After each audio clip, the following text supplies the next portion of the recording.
What's up mga kapulido, Genix Motor Parts. May dayo tayo ngayon all the way from Laguna. Mia Chokes, idol ka na ito. May bibigay lang ako simple tips tungkol dito sa kanyang karga at i-reveal ko rin yung karga niya para alam ninyo ang mga bagay-bagay na mangyayari. So, nakabukas na pala. Buksan na natin to. Ewan ko, wala na yung intro kunwari. Alright. Bago tayo pumunta din sa pinaka bibigyan ko ng tips tutorial anong tawag nito? Interviewin muna natin si Sir. Sir, anong top speed? 90. 59 big valve. Pero may problema daw siya, 7 mekaniko na daw ang pinuntahan at ang pinakauli ay karerista na naman. Pampanga. All the way from Pampanga, anong ginagawa mo dito?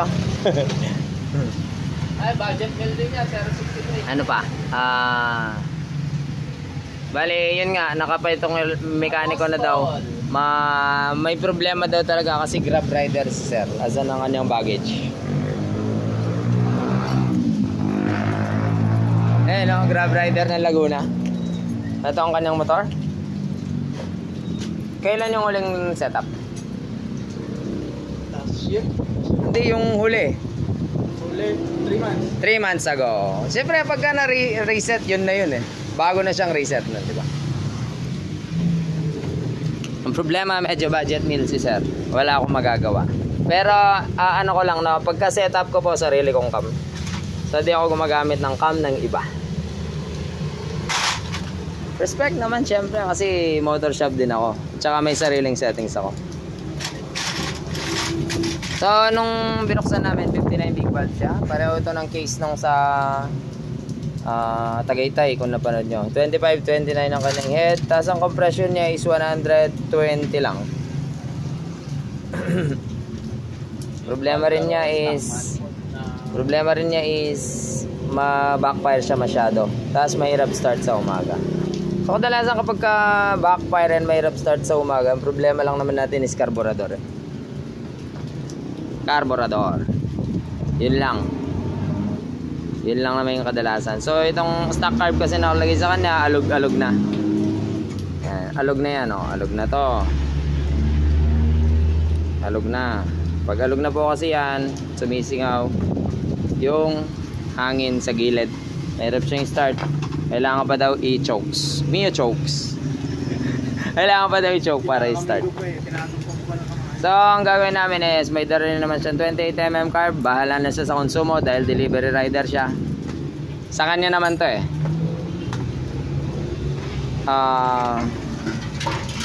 Ang kanyang 25-29 is nakalagay na valvula is 24 lang. So, dahil low compression siya, 25-29 yung head, lubog talaga ang valve niyan. Yung valve natin pag nag-24 ka valvula is lulubog, so mas babawas yung presyon. Kanyang piston na ginamit, Gison na semi-dome. Ito na lang daw, wala daw pambiling pull dome. Okay, wala tayong magagawa. Piston ring, may mga siwang na kasi wala siyang air cleaner. Yun ang nagagawa ng walang air cleaner. Tapos intake manifold, walang port. Hindi mapatakbo ng maayos. Sa intake merong port. Exhaust meron din namang port. Kaso sobrang baba ng compression. So tips, yung dito, ito yung gusto ko lang i-pinpoint talaga. I-reset natin to para malabas natin yung tunay na lakas. Tapos syempre ang cam ko ilalagay. Ito lang naman yung pinpoint ko. Ito, sikat na mekaniko, sikat na karerista. Okay, pag inasar mo, hahamunin ka ng karera. So ito dapat alam nyo naman to. Ito galit na galit si Maki Works sa gato. Shoutout Maki Works. Yung paggagasket na ganyan, sobra. Hindi po tama yung ganyan kasi babara. Oil passage po yan, oh. oil passage yan. Diyan lumalabas yung langis papunta din papasok dyan, tapos lalabas papunta sa cam. Pag nabaran yan, problema nga ito. So ito lang yung gagawin ko ng simple video. Huwag po natin gawin yung ganito. Oh, TPDT, wala siyang pambiling pull dome, kailangan siyang itutok. Kailangan siyang itutok kaya atras yung piston para hindi na gagamit ng gasket. So gasket maker lang gagamitin natin. So pag ganito, lalo sa mga oil passage, hindi naman kasi kailangan na yung mga natatapon pa na ganyan Hindi kailangan yan sobrang kapal. Sayang lang yung gasket mo. Yung mekaniko makakatipid pa sana sa gasket kung ninipisan lang na yung pagkakagasket. So turo ko lang yung diskarte ko kasi ako hindi talaga ako madalas di ako gumagamit ng gasket. Kasi kadalasan ng mga nagpapagawa is budget meal. So walang pambiling pull dome. Okay na yung ganun na lang. So ako, para mapataas ko yung presyon nito, itututok ko siya. Walang gasket sa taas, wala rin gasket sa baba.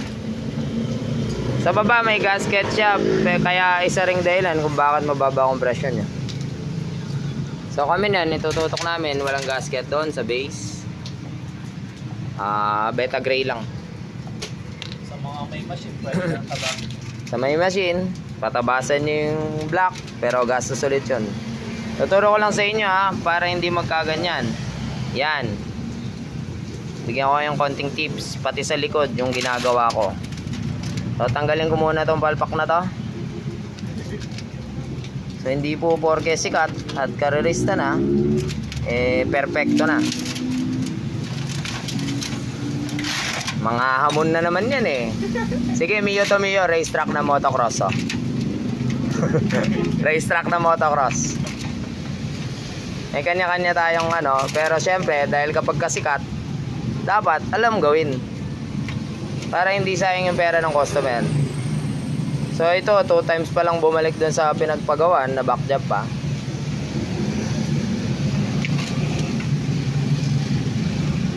Ayan o kunwari na lang, final na to kunwari malinis na bibigyan ko kayong simple tips para malagyan siya ng gasket na sure na hindi makakabara sa ating oil passage.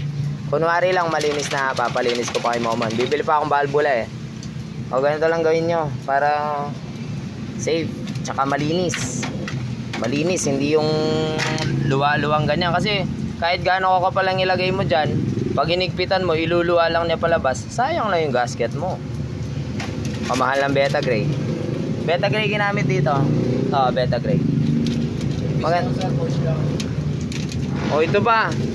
Kayo na sumagot. Forge daw to. Forge ba yan? Kayo na sumagot. Forge daw to. Dali kuha akong piston. Sinabi ni sir pinaalala niya sabihin ko daw sinabi daw, Porsche daw yan. Porsche ba yan? Ito. Ako sigurado ako, Porsche ito, MTRT.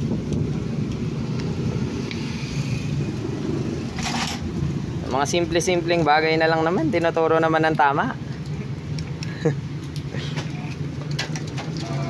Ito. Yan, MTRT to. Palagay nyo.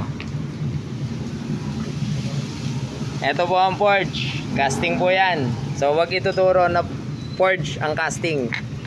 Baka maniwala yung mayari. Ito, tiwalang-tiwala siya. Dumating siya dito, naka-forge piston. Yan sasabihin, kami medyo may konting alam. Hindi ang forge. Ito ang forge. Ganyan ang forge. Ang texture ng forge is makinis. Okay, proceed na tayo.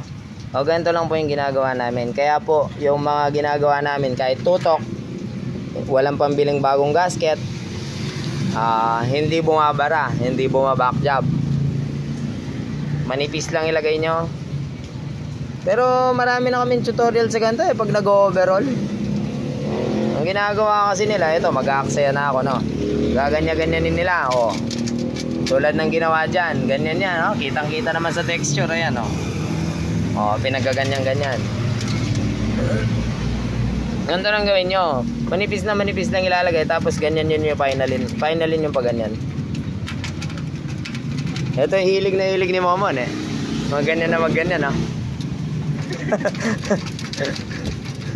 Laging naggaganyan si Momon. Ayun o. Ayan.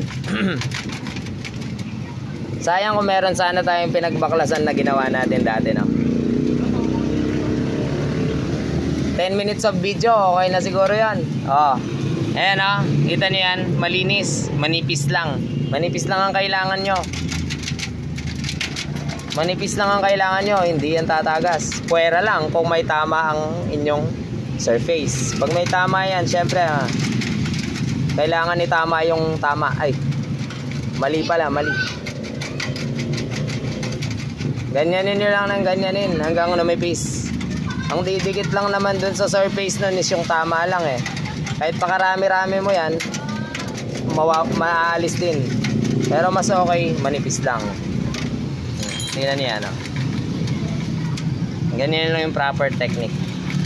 Dyan pa lang, makapal na. Paano pa kaya yung mga LC? O, yan ha. Dyan pa lang, makapal na. Paano pa may mga nakakulant? May mga malilit na butas yun. Natatakpan sila mga kabalito. Salamat po sa panonood. Naway may napulot na tips si sir doon sa ating munting video. So ito, itututok namin to para makuha yung presyon niya. Let's go. Bye bye.